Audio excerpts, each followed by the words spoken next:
과학 문명이 발달한 나라라도 발달한 시기에도 여러분 한 달만 비 안 오고 두 달 비 안 오고 그러면 여러분 다 죽습니다.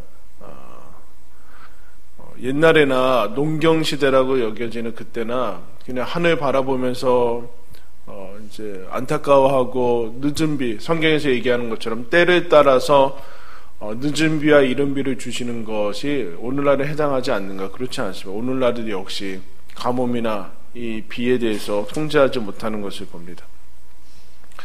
봄, 여름, 가을, 겨울이 있죠. 여러분 지금은 뭘까요? 봄, 여름, 가을, 겨울은 다 우리나라 말입니다. 그죠? 그런데 한자로는 봄, 여름, 가을, 겨울 말고 계절이 하나 더 있다. 그렇게 얘기합니다. 늦은 여름과 초, 가을 사이를 여러분 뭐라고 그러는지 아십니까? 장하라고 합니다. 기장자에서 늦은 여름이라고 하기도 그러는데 장하라고 합니다. 봄에는 씨를 뿌리고 여름에 열매가 맺히고 가을에 수확을 하고 겨울에 저장을 하는데 왜 장하라는 그런 시기가 필요한가라고 할 때 이렇습니다. 장하라는 그 시기는 열매가 익어가는 시기다 이렇게 얘기합니다. 가을이 이 장하 여름이 지나면 열매의 개수는 늘어나지 않고 또 열매의 크기도 늘어나지 않는데 다 익은 것은 아닙니다. 설 익었기 때문에 그대로 크기도 그대로고 개수도 그대로지만 이 장하의 시기를 거쳐야지만 속으로 익어가는 반드시 필요한 시기다. 안으로 익어가야 된다. 근데 이 기간이 필요하죠. 겉으로 보기에는 아무것도 아닌 것 같은데 안으로 익어가는 이 기다림의 시간이 필요하다. 그래서 장하라고 얘기합니다. 그래서 어떤 분들은 여름이라는 것을 여름이라는 이 한자어가 우리나라 말이 열매가 열린다라는 그 여름에서 왔을 것이다. 그렇게 얘기를 하는데 어쨌든 이 시기는 열매가 속으로 익어가는 시기인 것을 보게 됩니다. 여러분 우리는 시간 속에서 살고 있습니다. 성경에서 여러분들 아시다시피 성경은 우리나라에는 그 때라는 말이 있죠. 때는 기계적인 시간을 얘기를 하진 않습니다. 오히려 우리나라에서 얘기하면 철이 얘기해서 철. 때와 시각은 조금 다르죠. 근데 우리는 시간이라는 그 한계 속에서 살아가고 있기 때문에 시간을 지키는 거 중요하죠. 그러나 더 중요한 것은 때를 잘 아는 거, 철을 따라서 철이 들어가는 거 대단히 중요합니다. 그러면 만약 이것이 뒤죽박죽 되면은 딱 맞게 적시적소에 이런 것들이 일어나지 않으면 대단히 어려운 것을 이제 보게 됩니다. 흔히 얘기할 때 여러분 다 때가 있다라고 얘기하는데 공부는 언제 해야 되나요? 평생 해야 되죠. 그죠? 평생 해야 되지만 공부는 언제 합니까? 우리 부모님들 젊을 때 하는 거죠. 어릴 때 하는 겁니다. 20세만 지나도 이제 30 가까이 오면 머리가 굳어지고 더 이상 그 용량이 늘어나지 않기 때문에 공부는 언제나 어릴 때 하라라고 얘기합니다. 여러분 기도는 언제 하는 걸까요? 에? 그렇죠. 평생 하는 건데 언제 해야 될까요? 일이 일어나기 전에 하는 겁니다. 우리 어떤 분들은 늘 기도해요. 늘 기도하는 분 같아요. 근데 늘 뒤에 하면 돼. 뒤에 하세요. 그 수습하느냐고. 이 땜빵 하는 거죠. 땜빵 인생과 예방 인생이 있습니다, 여러분. 늘 기도하는데 앞에 하느냐 뒤에 하느냐에 따라서 다릅니다. 여러분 말씀도 늘 보게 되죠. 근데 앞에 하는 거예요. 새벽에 시기가 꼭 시간이 새벽이라는 것이 아니라 어떤 일들이 이루어지기 전에 미리 기도하고 미리 하나님을 만나고 하는 것이 중요합니다. 이것이 뒤죽박죽 되면은 여러분 공부할 때 놀고 이제 일할 때 공부한다고 그래요. 다 큰 다음에 무슨 공부를 한다고 학교 간다고 또 그래요. 네? 왜냐면 직장 가면은 일하기 힘들거든요. 공부하고 싶죠. 학교 간다 그러고 학교 때는 공부하고 싶고 학교 때는 놀고 싶고 이런 거예요. 수확되는 영웅하고 싶고, 그럼 이 인생이 제대로 돌아갈 수 없게 되나. 하나님이 뭐라고 하는가? 돕는 은혜를 주시는데 그 앞에 중요한 것이 붙습니다. 때를 따라서 하나님이 도우신다. 그런 얘기를 합니다. 때를 따라서 도우신다. 즉 때에 맞게 살게 해주신다라고 얘기합니다. 그럼 우리는 기도할 때 어떤 마음이 듭니까? 기도를 그동안 하지 않을 때는 그렇지 않은데, 기도를 시작하면 사람들은 갑자기 서두르게 됩니다. 갑자기 뭔가 내가 결심을 하면은 당장 결과를 얻으려고 해서 대단히 조급해집니다. 기도를 시작하면 하나님이 바로 응답을 해주셔야 된다라는 그런 조급함이 있어요. 그래서 내가 정한 시기들, 아니면 요번 주 일주일, 여러분 일주일 동안 무슨 그 응답 받으려고 일주일, 아니면 10일, 그렇게 했을 때 이제 하나님이 응답해 주지 않으면 우리는 기도를 접고 하는 그런 모습들을 보게 됩니다. 근데 하나님께 나아갈 때 하나님께서 어떻게 하시는가? 때를 따라서 우리를 인도하신다라고 얘기를 하고 있습니다. 우리 기도할 때, 그럼 기도의 유익한 것이 무엇인가? 한번 따라했습니다. 때를 분별한다. 아까 때를 분별하지 못하면 쉽게 얘기해서 철없는 인생을 살아갑니다. 여러분 인생은 지금 봄, 여름, 가을, 인생을 봄, 여름, 가을, 겨울로 치면은 여러분의 지금 나이대는 무슨 계절이에요?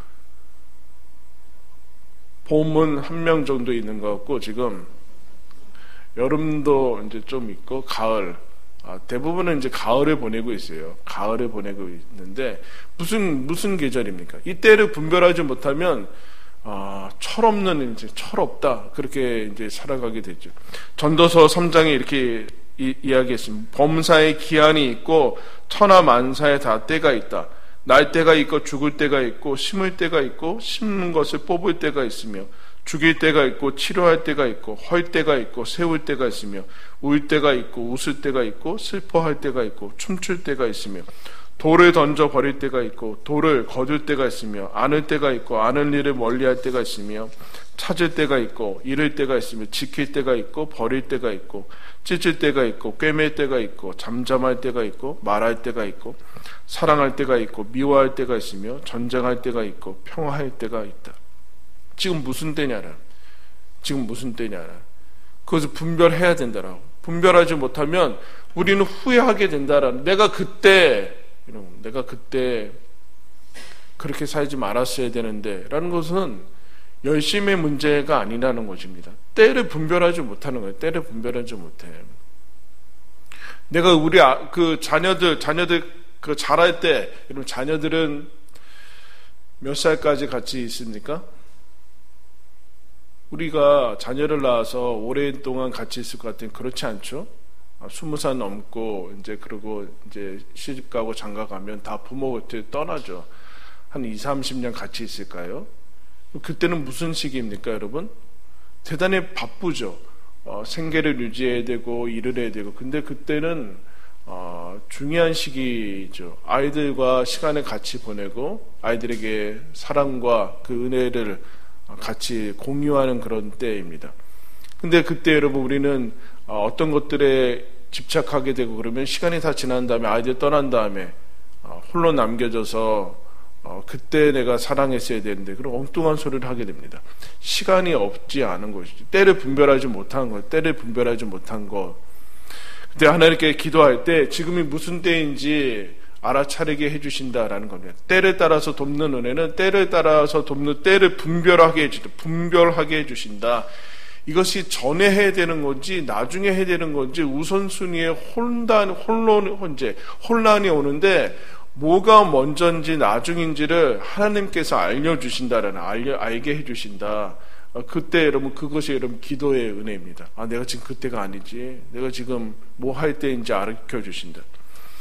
기도할 때 하나님께서 어떤 은혜를 주시는가 한번 따라했으면, 때를 구속한다. 때를 구속한다라는 것은, 여러분 우리는 그러면은 언제 뭘 해야 되는지를 여러분 점을 쳐야 됩니까? 가장 적당한 시기가 언제고 여러분 그래야 됩니까? 그때 언제 집을 팔아야 되고 언제 집값이 오르고, 여러분 그렇게 하는 것이 아니라 하나님께 기도하면은 언제 기도하고 언제 집 팔고 언제 이사 가고 그런 때 알려주신다는 게 아니에요. 하나님께서 하나님께 나아가는 자들의 때를 구속하신다는 것은 때를 하나님께서 조절하신다는 얘기예요. 하나님께 찾아오는 사람들을 통해서. 더 나아가서 중요한 것은 가장 적당한 때를 우리는 모르기 때문에 언제나 하나님께 순종하고 믿는 그 상태를 유지할 때 하나님이 나머지 것들은 다스리신다, 그 얘기를 이제 하고 있습니다. 나머지 것들은 하나님이 조절하시고 인도하시고, 그것을 섭리라고 얘기죠. 섭리. 이러면 그때, 뭐 가끔씩 경험하지 않습니까? 그때 내가 좀만 앞에 갔어도 나는 사고당하고 죽고 뭐 이런 것들이 있죠. 물론 이제 우리는 하나님 나라 가겠지만 어떤 그런 상황 속에서 내가 계획하는 것보다 하나님이 때를 조절해 주시고 구속하는 것이 훨씬 필요하다. 그것이 어떻게 되는가? 기도 속에서 일어난다라고, 이제 기도 속에서 일어난다. 기도 속에서 우리는 가장 중요한 하나님의 때를 기다리고 또 인내하는 것이 필요하다. 여러분, 그래서 기도는 여러분 인내하는 것입니다. 근데 여러분, 대부분이 후회할 때가 뭐예요, 여러분? 여러분 후회할 때가 뭡니까? 기다리지 못해서 후회합니다. 그때 그 말 하지 말았어야 되는데. 사랑은 뭡니까? 기다리는 거 아닙니까? 그 아이들이, 아니면 대상이 올 때까지 기다리지 못하고 먼저 성급하게 뭔가를 할 때, 여러분 그때 우리는 관계가 틀어지고 부작용들이 나타난 거 아닙니까? 우리가 이 하나님의 때를 기다리고 하나님께서 주시는, 하나님께서 어떤 것을 허락하시는 그때가 가장 좋은 때다라는 믿음이 없고 기도로 그것을 이제 감당하지 못하니까 우리가 성급하게 어떤 일들이 이루고 그것도 해결하느냐고 모든 시간들을 쏟고 하는 이상한 그런 모습들을 살아가는 것을 봅니다. 여러분, 하나님이 주시는 때가 가장 좋은 때다라는 것을 믿으십시오. 하나님께서 어떤 것을 허락하실 때, 그럼 수동적으로 있느냐? 그게 아니라 하나님이 우리 앞에 나아가면 하나님이 때를 조절하시고 인도하시고 섭리하시고 잘못했을지라도 그 때를 구속하시고 분별하게 해주신다라고 얘기를 하고 있습니다. 그래서 빅터 프랭클린 사람이 이런 얘기를 합니다. 하나님의 도움은 결코 늦는 법이 없습니다. 다만 우리가 너무 성급할 뿐입니다.